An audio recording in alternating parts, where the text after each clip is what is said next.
Hey, discerned listeners, 90 Day Fiancé, Jorge and Anfisa. Let's watch. Think, but you never listen. So if you want to think the stress was the reason, okay. I'm sorry for not having the time to apologize and go back and address what happened.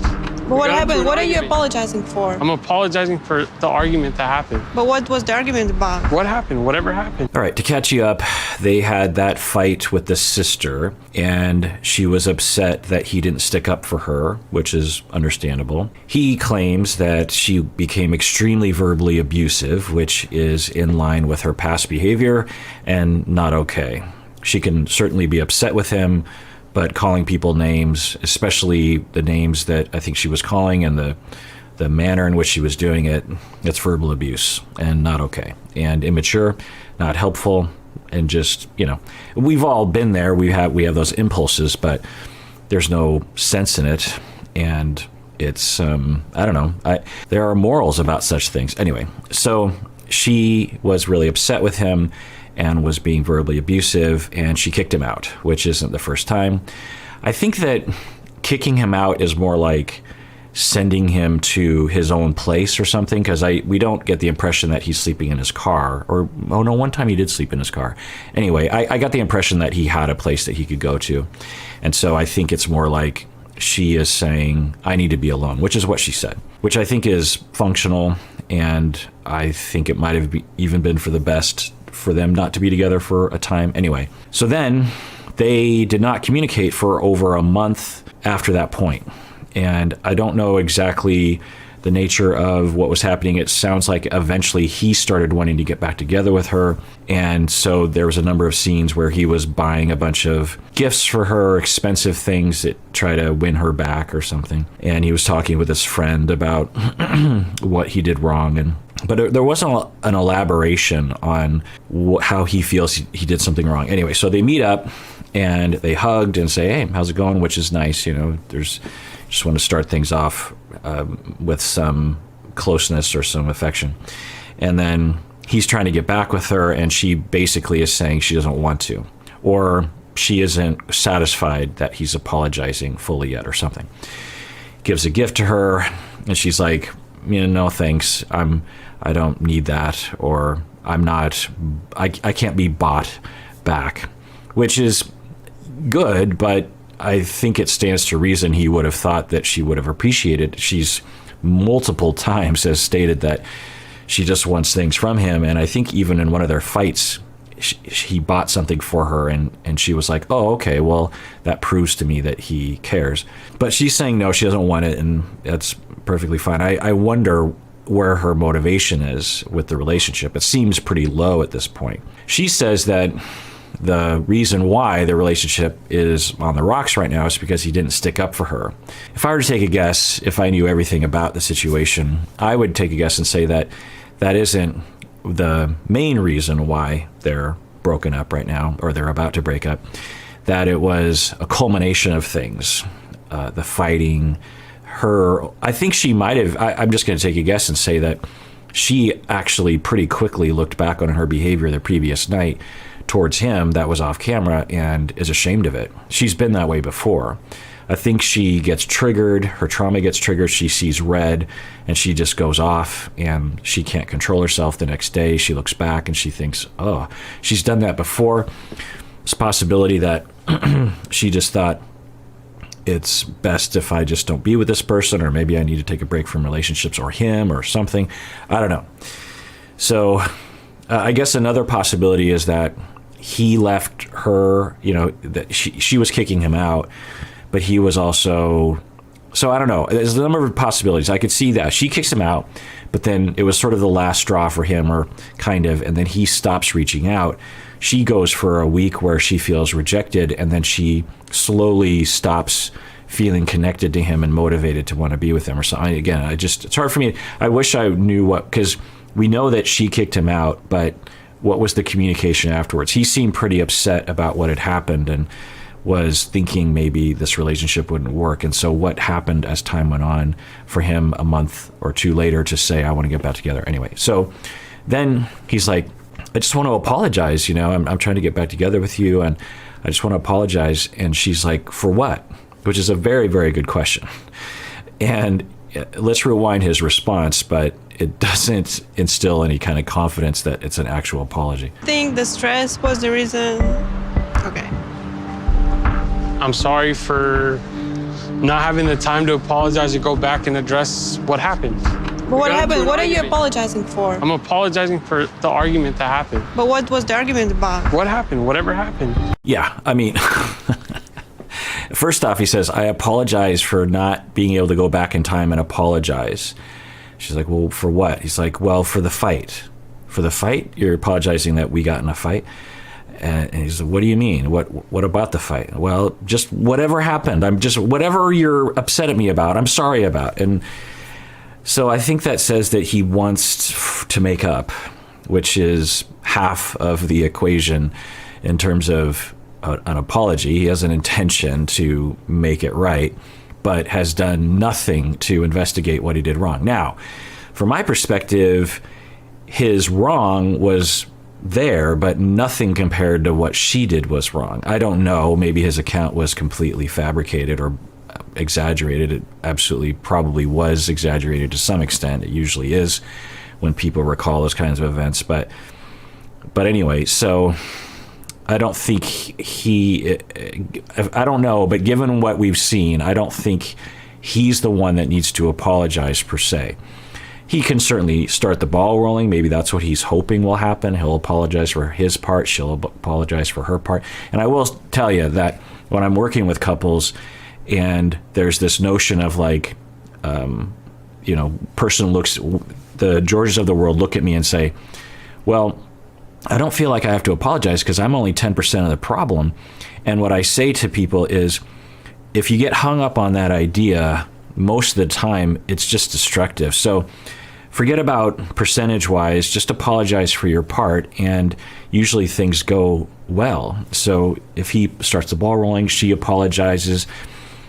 Maybe she apologizes a little bit more elaborately, but if it's satisfying to him, then the repair has been done or it's begun. So I usually will recommend people don't think about this sort of proportion. As long as everyone is trying to make up and everyone is taking responsibility and everyone apologizes thoroughly, everyone investigates how they got to that behavior, then it doesn't really matter who's more to blame. I will tell you that there are occasions when we really do want to think about that, right? Like in abusive situations, we don't want to blame the victim, right? We don't want the victim saying, I'm so sorry that I did this minor thing that triggered you to abuse me. I'm so sorry that I did that thing. We don't want that, right? The other thing I'll say is that when couples start to keep track of that sort of thing, like percentages, and another thing I'll hear from couples is they will keep tallies on like, well, last time you were the one that was, a big problem. So the fact that I'm a big problem this time, it kind of balances it all out. Or you were much worse to me last month, and so you got to give me some slack this month. Or when I hear stuff like that, it's usually an indication that the individuals, one or both, are cataloging data. For example, with me and my wife, our relationship is pretty good and conflict-free, such that we don't, how do I put this? When things come up, like, remember that fight we got in last year or something like that? And we're trying to remember what happened, or if someone asks her or me about something about the tension in our relationship, if it's there or not, we don't have things at the ready. We don't have like, well, this happened.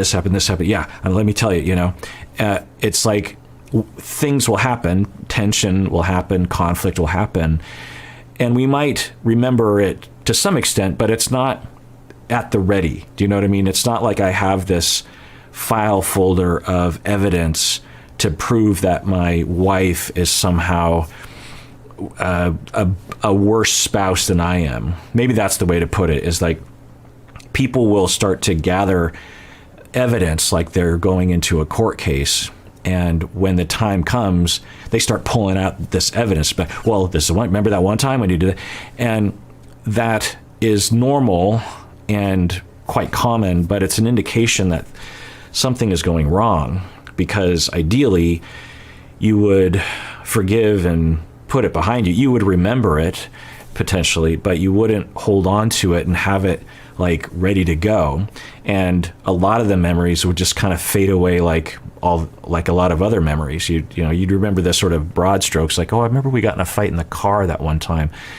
But what was it about? Whereas other people, it was like 5 years ago and they remember every single detail. Now, a lot of people like that had a tremendous amount of trauma growing up, and one, either are hypervigilant about relationships and tend to pay attention to that sort of thing anyway because of their traumas, or they were abused in such a way that having those things at the ready actually saved them from additional or more intense abuse. So some kids were socialized to actually keep track of that sort of stuff, and they just continue to do that for the rest of their life. And there are other reasons too.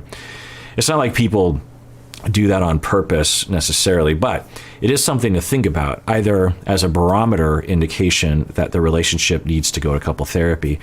Two, another thing I'll say is, if you do that, you should recognize that it's common and maybe even normal, but it's not helpful. There's another possibility in a relationship where the relationship is going relatively smooth such that you don't feel compelled to do that.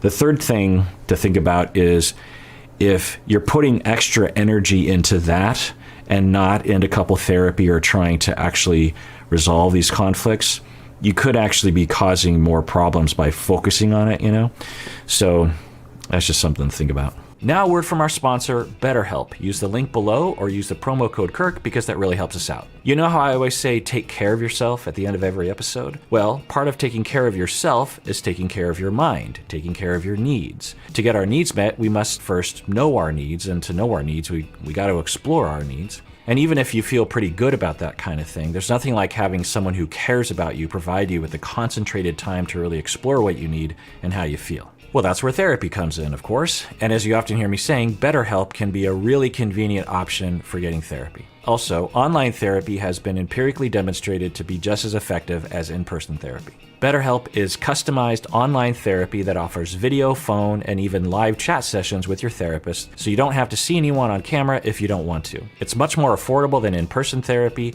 and you can be matched with a therapist in under 48 hours. Our listeners get 10% off their first month at betterhelp.com/Kirk. That's betterhelp.com/Kirk. Take care of yourself and get the therapy that you deserve. It's clear to me that George still doesn't understand what he did wrong. He's still making excuses, and I can't deal with it anymore. If he doesn't get it now, he'll never get it. I don't know what's going on behind the scenes when the cameras aren't there, but I don't really understand what he's supposed to be getting. He has been not an angel, but I would say hitting him repeatedly, being repeatedly verbally abusive, kicking him out of the house, keying his car. You've heard me rattle off all the things. I don't understand. It's sort of like when Angela complains about Michael, right? I'm glad you apologized, but it's over.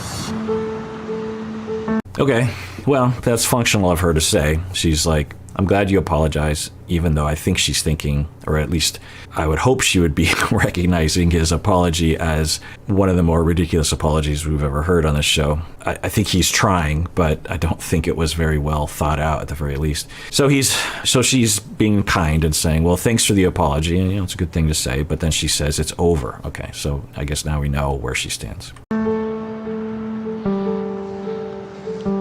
When did you stop loving me? I feel like I love the image of you that I had in my head when we started dating. Interesting. So on one hand, this doesn't play well into what I believe to be her proposed false narrative of toughness, that she is just in it for the money. I think hearing her say that, a lot of people was, yeah, that's right, because she was never in love with him. She just was into the money. She loved that idea. And certainly that's one way of looking at it. And I don't know what Anfisa would say to that. But the way I hear that is something I said in an earlier episode, which is that she did love him. And now that they're breaking up, she looks back and says, and now sees him more in a more neutral light or even a more negative light, she's like, one, how was I attracted to him, or how did I fall in love with him? And a lot of people will look back at past relationships, even though they very much were in love. It's a subjective experience, but let's say if there was a measure of that, they were very much in love, but they look back and they just don't want to admit it to themselves. It's hard to accept, and so they're like, I wasn't really in love with that person. I was in love with the idea of them or something like that. So that's one possibility. Another possibility is what I was saying earlier, is that she loved the closeness and what she thought was a secure relationship.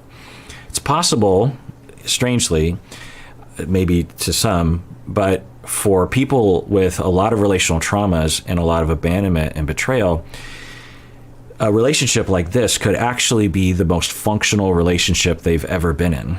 The closest, the most affectionate, the most calm, the most secure, the least conflictual, the least amount of exploitation happening to her.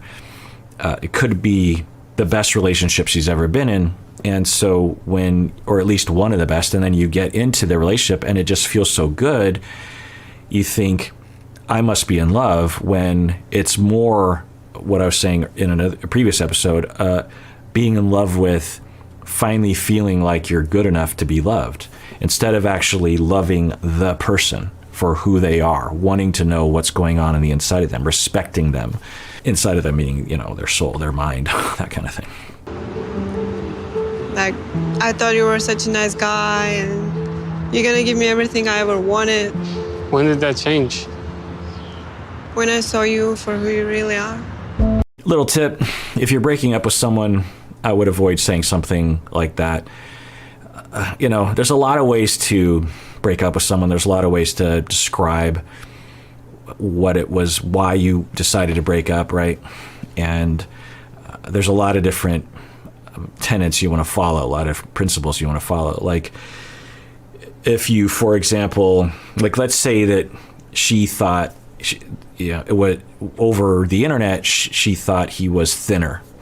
And then when she meets him, she realizes he's not as thin as she thought he was. And then this, one of the 10 reasons why she decided to break up with him was because of that reason.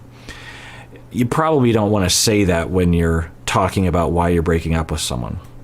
And there's debates, right? There's radical honesty, that kind of thing. But when in doubt, it's probably not one of those things you want to say, because when someone's being dumped, everything you say is going to be highlighted. They're going to mull it over in their heads a lot. So you have to be careful about what you say. And if you say something like that, someone could have a massive complex.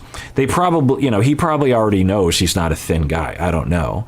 But who knows how he feels about it. But when you add that element to it of, I'm breaking up with you because of your body, because of the way that you look, that could give anyone just a massive amount of a complex. And it's just something, it's uncaring to say something like that.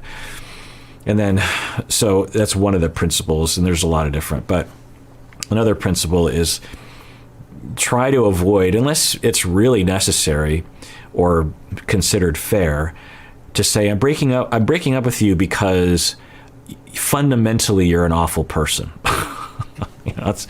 That's kind of what she's saying. I mean, I guess you could interpret what she's saying to be, I'm breaking up with you because I finally found out that you and I aren't really, but that's not really what she's saying, right? So there's just not a caring. Now, maybe that's how you feel. Maybe that's where you're at. It's probably not where you're always going to be at, but maybe it will be. Do you really want to say that? Now, you don't want to lie to someone, but there's a way of saying it that is true, but not harmful and not damaging to the other person. Like, I'm breaking up with you because I realized that you're just not the person I thought you were. You're a good person, but we just don't fit well together, something like that, right? Even though when you talk to your friends, you might say something much different, or when you're writing in your journal or you're talking to your therapist, you might say something quite different. It's true what you say, but it's not harmful. It doesn't damage someone. You just, the thing I tell people is, follow these, be careful, be tentative when you're breaking up with someone. And then if you don't say something, because there's a lot of biting your tongue, there's a lot of refraining from saying something. And let's say 3 months later, 6 months later, you're just like, I really wanted to let him have it about this thing. You could still shoot him a text. Like if it's that critical that you say that zinger to them of you're a terrible person and that's why I'm not with you, then that zinger will stick with you for 6 months. And, you could always say that later.